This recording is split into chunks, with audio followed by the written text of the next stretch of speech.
But there's a particular woman, I guess she's in her 40s at the time, by the name of Becki Falwell. She's kind of like a cougar, MILF, whatever you want to call it.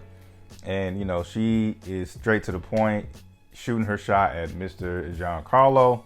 And, it was like, hey, why don't you come back to the room? Let's do what it do.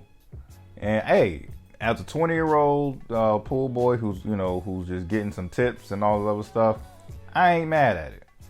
And then there was one catch that makes this story even kinkier. She was like, yeah, let's go to the room, but the only catch is my husband wants to watch. And as wild as that sounds, I'm still not mad at it. And let me explain myself.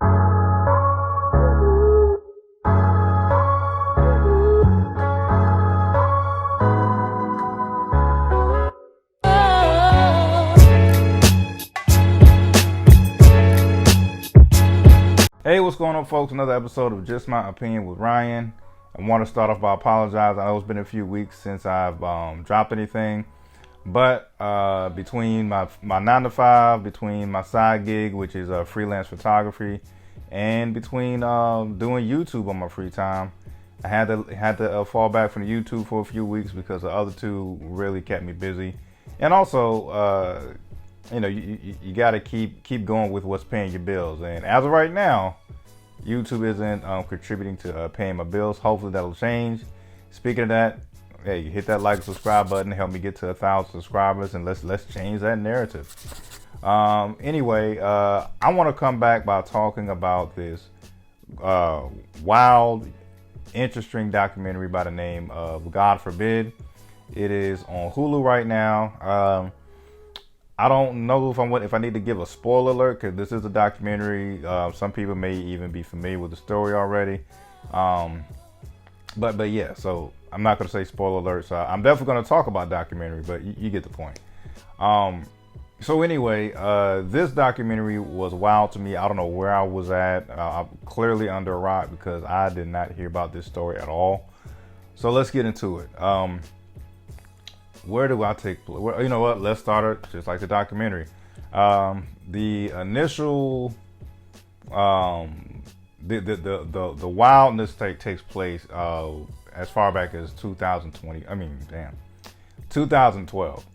So 2012, we got a 20-year-old pool boy by the name of Giancarlo Granda. Giancarlo Granda is a pool boy at like this 5-star hotel. I forget the name of it. I'll put it in the edits. But he's a pool boy at the 5-star hotel. People are having like their spring break parties here. Alcohol drinking, dancing. It looks like typically how a spring break party looks. Long story short, at 20 years old, he was kind of sheltered. He didn't necessarily have a lot of experience with women. Women around his age are flirting with him. But there's a particular woman, I guess she's in her 40s at the time, by the name of Becki Falwell. She's kind of like a cougar, MILF, whatever you want to call it. And, she is straight to the point, shooting her shot at Mr. Giancarlo. And, it was like, hey, why don't you come back to the room? Let's do what it do. And, hey, as a 20-year-old pool boy who's just getting some tips and all this other stuff, I ain't mad at it. And then there was one catch that makes this story even kinkier. She was like, yeah, let's go to the room, but the only catch is my husband wants to watch.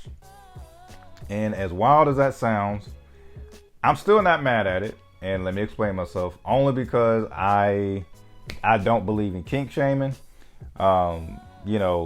Whatever you do in your bedroom is supposed to be private amongst those who are involved anyway.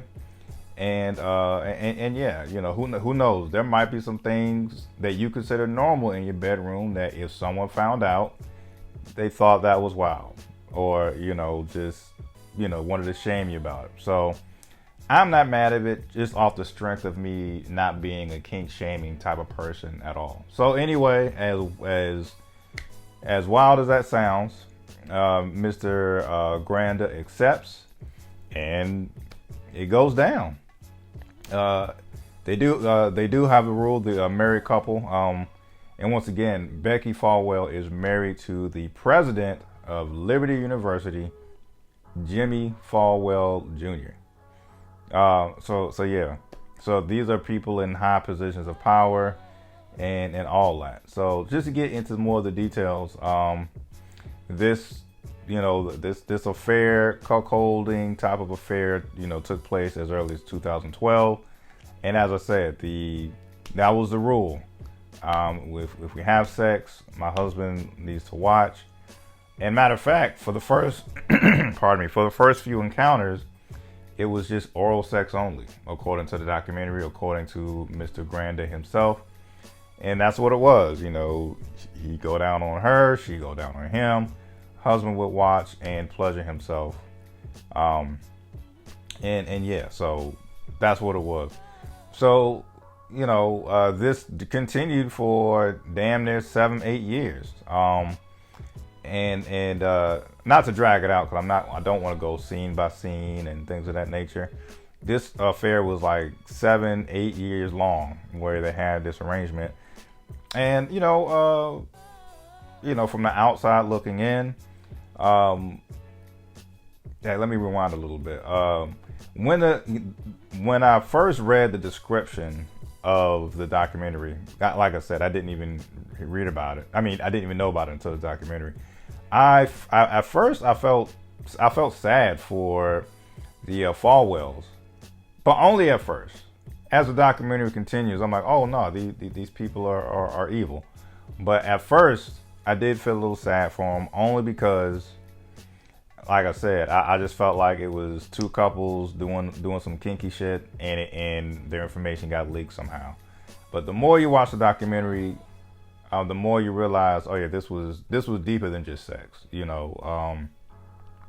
For example, they really tried to, I guess, kind of mold Mr. Granda, even kind of like in this like predatory way. Like, they really tried to mold and control him as the documentary goes along. Like, the wife would text him all these "I love yous," and like she was really getting attached, and controlling. Like, really would get upset to the point where I believe she was crying whenever he tried to end it. Like, yo, I got a girlfriend now. I can't do this anymore. I want to go back to people my own age. I can't just be y'all third wheel in the bedroom anymore. You know what I'm saying? And speaking of third wheel in the bedroom, things did advance from just oral sex to where, it was full on sex now. Like, the way Giancarlo described it, like, he would, him and the wife would have sex, intercourse or whatnot. And after he was finished, Mr. Falwell, Jimmy Falwell, will follow up to give his wife a second round, So yeah, man, this was quite the wild thing. But anyway, as the documentary goes along, you realize that this couple was trying to control the young man. Once by guilt tripping him for trying to leave this, love triangle, I guess, if you want to call it that. So guilt tripping him. They tried to, at one point, kind of, I want to say in a roundabout way, maybe, how can I put it? Loosely blackmail him. Like, he found out like he was, like, their encounters were like secretly recorded with all his knowledge, all their sex, all their sexcapades or whatnot. And I think the biggest draw that really kept him in, because I'm sure if you're looking at this, you're like, well, if he felt this way, what was keeping him, or what kept him, stringing along for like 7-8 years? I think the biggest one, which I feel like is a hard thing to really try to walk away from, is money. Like, they would, bring him into like these real estate deals to where he would make like $50,000 on equity a year, or I think at one point, like, he was profiting off of like hostels and stuff that he was building in Miami. It's something of that nature where like a lot of money was like legally thrown at him, through real estate. Like I said, they were the financial backing for at least, one, maybe a couple properties that Giancarlo wanted to get into. And yeah, that is hard to say no to. And I guess the controversy could come about where, some people could look at this documentary and like be like, well, was he really taken advantage of? He's having hot sex with this attractive, wife. Granted, it's like this cuckold threesome type of thing they got going on. But yeah, he's having hot sex. He's getting paid, through real estate, and he started off as a pool boy. So I don't want to necessarily make it sound like that he was like 100% full on this helpless victim. Like I said, it did sound like he made a lot of money. And there's also another part to where, some shady real estate partners that Giancarlo brought in himself that really gets into the weeds and more drama. So I won't spoil a lot of other things. I feel like I've said too much already. I thought this documentary was amazing because, it was deeper than sex. Like I said, you're talking about a man being molded or controlled in a roundabout way. And you're talking about one man, Giancarlo Granda, who really brought down people of power. There comes a point to where he is tired of being played with. He feels like he's been brushed off, in a sense, from these people of power, taken advantage of, just continue to be strung along with certain things. And in a roundabout way, he was screwed over, with some other people that got involved in like this whole real estate business that he was trying to do. And at some point, enough was just enough. His name was thrown in the press. Once people kind of hinted that, why is this pool boy hanging around this rich, wealthy couple, powerful couple? So he did go through a lot of, in my opinion, emotional and mental distress. Yeah, it felt like he was even blackmailed, or he was made to just be like their sex toy, their walking, talking sex toy. But the reason why this was such a bombshell was because, of course, he is the president of the Liberty University. But in addition to that, like, Liberty University had so many of these, strict rules that the president and his wife weren't even abiding by. Like, it was like rules like, it was called the Liberty Way, which was kind of weaponizing no sex to happen on the, with the college students. But, Mr. Falwell had, sexual pictures of other students, for example. It's just wild, man. You got to watch it. Yeah, man, I know I've been rambling and I don't want to do that, so I'm going to end it here.